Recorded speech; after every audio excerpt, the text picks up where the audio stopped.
नमस्कार, मैं डॉक्टर नितिका सिंह अपने 4th लेक्चर में आपको पढ़ाने जा रही हूँ कॉन्स्टिट्यूएंट्स ऑफ वायरस या वायरस का संगठन। आज जैसा कि आप जानते हैं कि हम already history of virus, salient features of virus and structure of virus पढ़ चुके हैं। आज हम पढ़ेंगे कॉन्स्टिट्यूएंट्स ऑफ वायरस या वायरस का संगठन। अगर हम वायरस के संगठन की बात करें तो इसमें मुख्य रूप से 3 भाग होते हैं। पहला भाग है न्यूक्लियोइड, जिसे हम कहते हैं केंद्रकाव। दूसरा है कैप्सिड, मतलब पेटिका। तीसरा है एनवेलप, जिसका मतलब होता है आवरण। इसके अतिरिक्त भी एंजाइम्स भी इंक्लूड होते हैं और बहुत सी चीज़ें इंक्लूड होती है, लेकिन हम केवल मुख्य मुख्य बिंदु इंक्लूड करेंगे। तो ये 3 पॉइंट्स होंगे संगठन ऑफ वायरस के। सबसे पहले हम बात करें केंद्रकाव की। तो केंद्रकाव का मतलब आप जैसे आप जानते हैं प्रोकैरियोट्स में जो कि अविकसित प्रकार का केंद्रक होता है उसे हम केंद्रकाव या न्यूक्लियोइड कहते हैं। वायरस के न्यूक्लियोइड की बात करें तो इस वायरस का न्यूक्लियोइड सिर्फ और सिर्फ न्यूक्लिक एसिड से मिलकर बना होता है। और जैसा हम पहले डिस्कस कर चुके हैं कि न्यूक्लिक एसिड या तो आरएनए होगा या डीएनए होगा, दोनों एक साथ नहीं पाए जाएंगे। इसका मतलब यही हुआ कि न्यूक्लियोइड जो वायरस का होता है वह केवल और केवल डीएनए या आरएनए से मिलकर बनता है। अगर हम डीएनए और आरएनए की कॉइलिंग की बात करें या इसके किस प्रकार से अरेंज रहता है, तो यह सर्कुलर भी हो सकता है या लीनियर भी हो सकता है। सर्कुलर की बात करें तो इसमें डिग्री ऑफ कॉइलिंग किसी भी प्रकार की हो सकती है। नेक्स्ट हम देखें तो इसमें जिन वायरस में डीएनए पाया जाता है उन्हें डीऑक्सी वायरस कहते हैं, और जिन वायरस में आरएनए पाया जाता है उन्हें राइबो वायरस कहते हैं। वायरस, क्योंकि हम जानते हैं कि वायरस के होस्ट या जिन परपोषी में यह पाया जाता है, ये 3 प्रकार के हो सकते हैं। तो पहला जैसे प्लांट्स वायरस, दूसरा होंगे एनिमल वायरस और तीसरे होंगे जो बैक्टीरियोफेज कहलाते हैं, जो बैक्टीरिया को इन्फेक्ट करते हैं, that is bacteriophage. Plant virus का हम उदाहरण लेंगे RNA virus, then DNA virus. RNA virus में सिंगल स्ट्रैंडेड आरएनए भी हो सकता है, डबल स्ट्रैंडेड आरएनए भी हो सकता है। उसी प्रकार से डीएनए में भी सिंगल स्ट्रैंडेड डीएनए भी हो सकता है और डबल स्ट्रैंडेड डीएनए भी हो सकता है। सिंगल स्ट्रैंडेड आरएनए की हम बात करें तो उसका एग्जांपल है टोबैको मोज़ेक वायरस, जो कि हम आगे पढ़ेंगे डिटेल में। डबल स्ट्रैंडेड आरएनए जो बहुत ज़्यादा कॉमन नहीं होता, यह पाया जाता है फाइटोरियो वायरस के अंदर। डीएनए वायरस की बात करें तो सिंगल स्ट्रैंडेड डीएनए पाया जाता है जैमिनी वायरस में। डबल स्ट्रैंडेड डीएनए या द्विरज्जु की डीएनए पाया जाता है कॉलीफ्लावर मोज़ेक वायरस में। अगर हम जंतु वायरस की बात करें तो इसमें भी आरएनए वायरस और डीएनए वायरस दोनों प्रकार के वायरस पाए जाते हैं। आरएनए वायरस की बात करें तो सिंगल स्ट्रैंडेड आरएनए पाया जाता है हेपेटाइटिस ए, पोलियो आदि के वायरस में, और डबल स्ट्रैंडेड आरएनए पाया जाता है रोटा वायरस, रियो वायरस इत्यादि में। इसी प्रकार से डीएनए वायरस की बात करें तो सिंगल स्ट्रैंडेड डीएनए अगेन ये कॉमन नहीं होता, यह पाया जाता है चिकन एनीमिया वायरस में। डबल स्ट्रैंडेड डीएनए मिलता है hepatitis B, smallpox, chickenpox इत्यादि के अंदर। बैक्टीरियोफेज वायरस, इसके अगर हम न्यूक्लियोइड की बात करें तो इसमें भी आरएनए वायरस और डीएनए वायरस मिलते हैं। सिंगल स्ट्रैंडेड आरएनए पाया जाता है MS2 वायरस में। डबल स्ट्रैंडेड आरएनए पाया जाता है 5,6 वायरस में। डीएनए वायरस की बात करें तो सिंगल स्ट्रैंडेड डीएनए पाया जाता है 5/174, जो कि बहुत काफ़ी कॉमन है। डबल स्ट्रैंडेड डीएनए पाया जाता है लैम्डा फेज़ में, T4 फेज़ में, जिन्हें भी हम अधिकतर डिटेल में पढ़ते हैं। तो नेक्स्ट कॉन्स्टिट्यूएंट्स की बात करें, अगर नेक्स्ट जो संगठन का कारक होता है उसकी बात करें तो वो है कैप्सिड। कैप्सिड को हम कहते हैं पेटिका। कैप्सिड एक प्रोटीन आवरण होता है जो वायरस के न्यूक्लियोइड को चारों तरफ से घेरे रहता है। इस प्रोटीन आवरण का काम, जैसा कि आप जानते हैं, क्योंकि आउटर कवरिंग है, वायरस को किसी आघात से या फिजिकल या केमिकल एजेंट्स जो कि उसको डैमेज कर सकते हैं उनसे बचाना होता है। कैप्सिड बहुत सारे मोनोमर्स या इकाइयों से मिलकर बना होता है, जिन्हें कैप्सोमेयर या पेटिकांशक कहते हैं। अर्थात कैप्सिड किससे मिलकर बना होता है? कैप्सोमेयर से।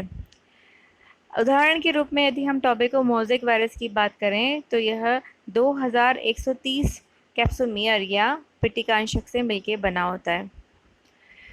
बाइनल बैक्टीरियोफेज या कॉम्प्लेक्स जो हमने पढ़ा था, जटिल प्रकार का बैक्टीरियोफेज, जिसकी आकृति टेडपोल के समान होती है, जिसमें हेड, नेक और टेल पाया जाता है। अगर हम उसकी बात करें तो बैक्टीरियोफेज की जो टेल होती है वो कॉन्ट्रैक्टाइल होती है। कॉन्ट्रैक्टाइल किसके कारण होती है? क्योंकि जो उसमें कैप्सिड शीट होती है, जो कैप्सिड पाया जाता है वह कॉन्ट्रैक्टाइल होता है, इसके कारण इसकी टेल कॉन्ट्रैक्टाइल होती है। तो इस प्रकार से अगर हम कैप्सिड की संरचना को वायरस की संरचना के साथ में कंपेयर करें तो हम देखते हैं हेलिकल वायरस या कुंडलीनुमा वायरस के अंदर जो कैप्सिड के कैप्सोमेयर्स होते हैं वे कुंडलीनुमा प्रकार से अरेंज्ड या व्यवस्थित रहते हैं।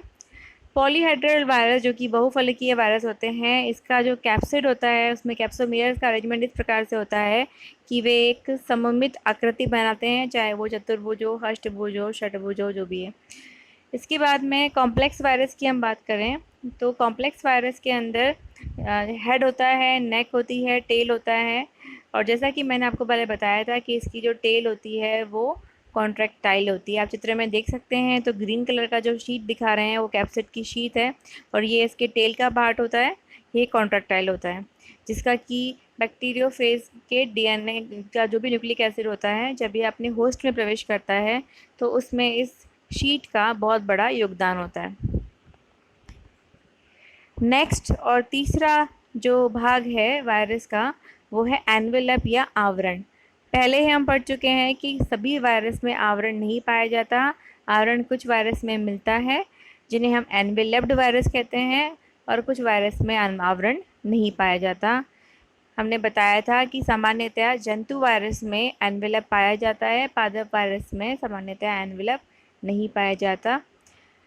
अगर हम एनवेलप की बात करें तो एनवेलप कैप्सिड तो बिल्कुल अरेंज होता है और बिल्कुल टाइट कवरिंग होती है, लेकिन एनवेलप लूज कवरिंग होती है। लूज मतलब ये बहुत ढीले रूप से व्यवस्थित रहता है। इसके अगर हम संगठन की बात करें कि किससे बना होता है तो यह वायरस से प्राप्त प्रोटीन से बना होता है। साथ ही इसमें लिपिड और कार्बोहाइड्रेट भी पाए जाते हैं जो कि होस्ट कौन, जिसके अंदर उस वायरस ग्रो किया है, उस होस्ट से लिपिड और कार्बोहाइड्रेट्स को ग्रहण करता है। तो इस प्रकार से एनवेलप में लिपिड भी होते हैं, प्रोटीन भी होते हैं, कार्बोहाइड्रेट भी होते हैं। बस फ़र्क केवल इतना है कि प्रोटीन्स इसको मिलते हैं वायरस से, जबकि लिपिड और कार्बोहाइड्रेट ये प्राप्त करता है होस्ट से।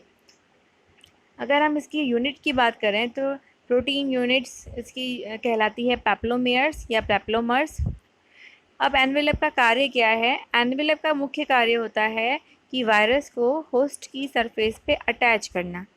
एनवेलप पे आगे आपको डायग्राम दिखाया जाएगा, उसमें आप देखेंगे कि इसमें बहुत सारे स्पाइक्स या फिर छड़ी के समान संरचनाएं होती हैं जो कि वायरस को किसी अन्य सरफेस पे अटैच करने में हेल्प करते हैं।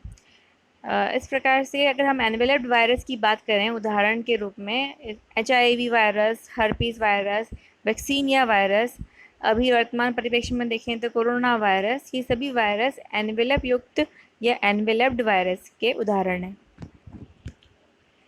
आप डायग्राम में देख सकते हैं यह एक एनवेलप्ड वायरस है। इसमें आपको अंदर जो ऑरेंज कलर का और येलो कलर का पार्ट दिख रहा है, जो कुंडली जो कि एक थ्रेड के समान है, धागे के समान है, वह है इसका न्यूक्लियोइड जो कि है न्यूक्लिक एसिड या DNA या RNA हो सकता है।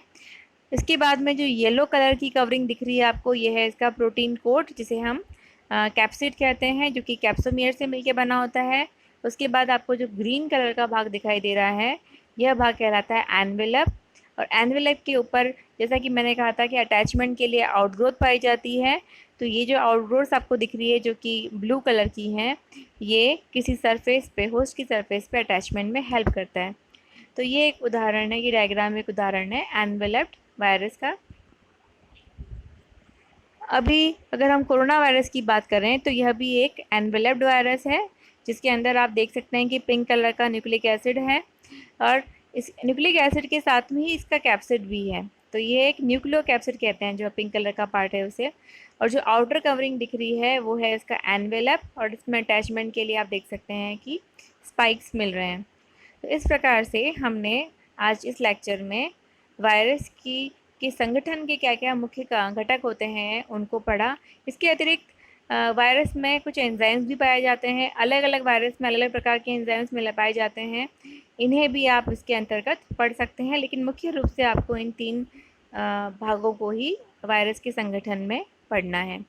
नेक्स्ट लेक्चर में हम वायरस का क्लासिफिकेशन और नोमेनक्लेचर मतलब वायरस का वर्गीकरण तथा नामकरण पढ़ेंगे। धन्यवाद।